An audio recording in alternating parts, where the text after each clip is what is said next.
Assalamualaikum warahmatullahi wabarakatuh. Perkenalkan, nama saya Nabilah Nurul Jannah dengan NIM 2002 11054. Saya berasal dari kelas A2 Ilmu Komunikasi, peminatan Public Relations. Di sini saya akan menjelaskan mengenai etika dari Public Relations atau kehumasan. Etika sendiri memiliki dua macam pengertian. Yang pertama yaitu dalam arti sempit, dan yang kedua dalam arti luas. Yang pertama dalam arti luas itu sendiri, etika merupakan cabang filsafat mengenai nilai-nilai dalam kaitannya dengan perilaku manusia, apakah tindakannya itu benar atau salah. Sedangkan dalam arti sempit, etika merupakan himpunan dari asas-asas nilai atau moral.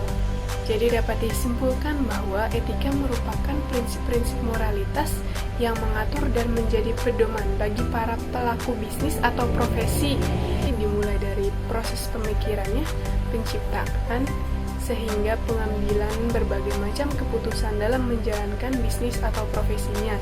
Dengan kata lain, etika sebenarnya tidak membuat seseorang menjadi baik, melainkan etika itu hanya memberikan arahan bagaimana caranya berperilaku baik.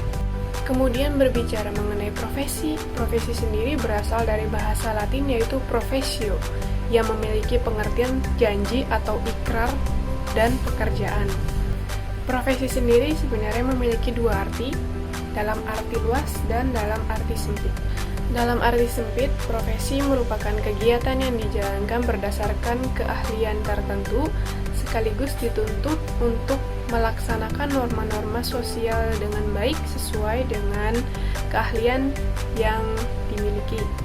Kemudian dalam arti luas sendiri, profesi merupakan kegiatan apa saja yang dimiliki oleh siapa saja untuk memperoleh nafkah dari kegiatan tersebut yang dilakukan dengan menerapkan suatu keahlian tertentu.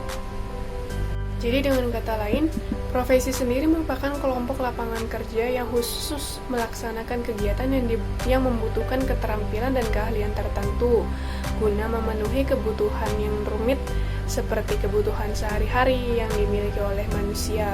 Dalam menjalankan profesinya, pastinya seseorang harus memiliki suatu keterampilan khusus atau keahlian khusus. Dan untuk memperoleh keahlian dan keterampilan tersebut, seseorang harus melakukan suatu seperti penguasaan pengetahuan, misalnya dengan melakukan pelatihan tertentu atau melakukan jenjang pendidikan tertentu. Kemudian penyebutan bagi pelaku bisnis tersebut biasanya disebut dengan istilah seorang profesional. Jadi seorang profesional merupakan seseorang yang menjalankan suatu profesi dengan keahlian khusus.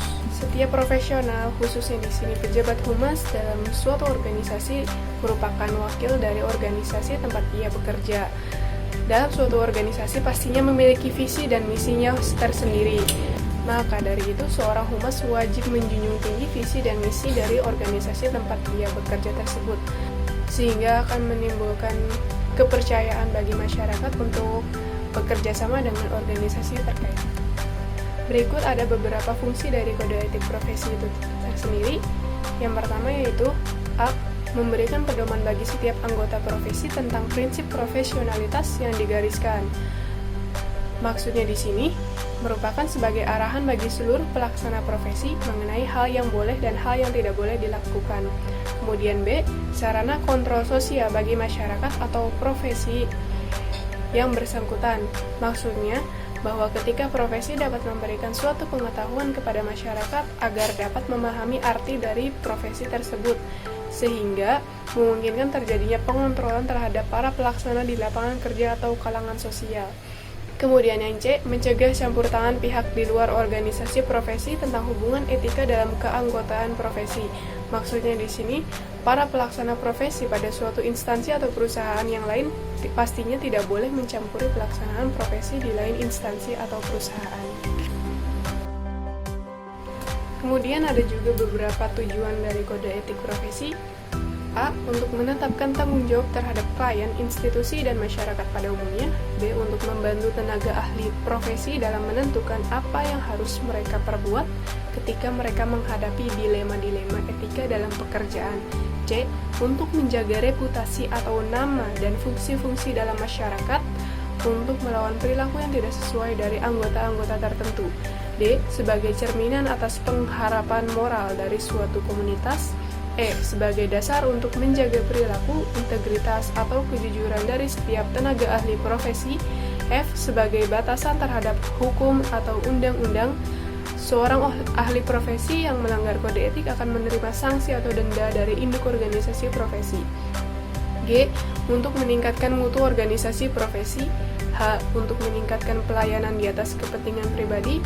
I. Untuk menciptakan organisasi profesional yang kuat dan terjalin erat dengan masyarakat yang ada di sekitarnya. J. Untuk menentukan baku standar dari pelaksanaan suatu profesi itu sendiri. Kemudian ada juga prinsip-prinsip dari pelaksanaan etika profesi. Yang pertama yaitu tanggung jawab. Setiap profesi atau kegiatan yang dilakukan dengan penuh tanggung jawab pastinya akan dilaksanakan dengan sebenar-benarnya. Kemudian yang kedua yaitu keadilan. Setiap manusia pasti memiliki hak dan kewajibannya masing-masing.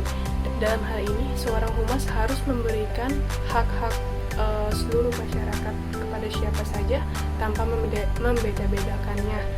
Kemudian yang ketiga yaitu otonomi.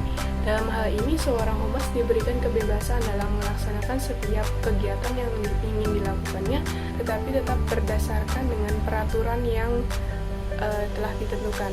Kemudian yang keempat yaitu integritas moral yang tinggi. Integritas moral yang tinggi berupa komitmen yang tinggi untuk menjaga kerukunan profesi yang dijalaninya. Kemudian yang terakhir, dalam pelaksanaan kode etik profesi, pasti apabila terjadinya suatu pelanggaran, maka pastinya akan ada sanksi-sanksi yang diberikan. Yang pertama yaitu sanksi moral, bisa berupa teguran secara langsung maupun secara tidak langsung kepada si bersangkutan yang melakukan pelanggaran terhadap kode etik profesi tersebut. Kemudian sanksi pelanggaran yang kedua yaitu sanksi dikeluarkan dari organisasi. Setiap pelaku bisnis yang telah melakukan, khususnya humas, yang telah melakukan pelanggaran terhadap kode etik pastinya memiliki citra yang buruk terhadap perusahaan atau bagi dirinya sendiri. Oleh karena itu, untuk menghilangkan citra buruk tersebut biasanya jalan terakhir yang dilakukan oleh suatu organisasi yaitu dengan mengeluarkan orang tersebut. Karena bisa jadi di kemudian hari ia akan melakukan kesalahan yang sama sehingga akan memberikan pandangan buruk masyarakat atau khalayak terhadap organisasi atau perusahaan tersebut. Sekian penjelasan saya mengenai kode etik public relation atau humas. Kurang dan lebihnya mohon maaf. Wabillahi taufiq wal hidayah. Wassalamualaikum warahmatullahi wabarakatuh.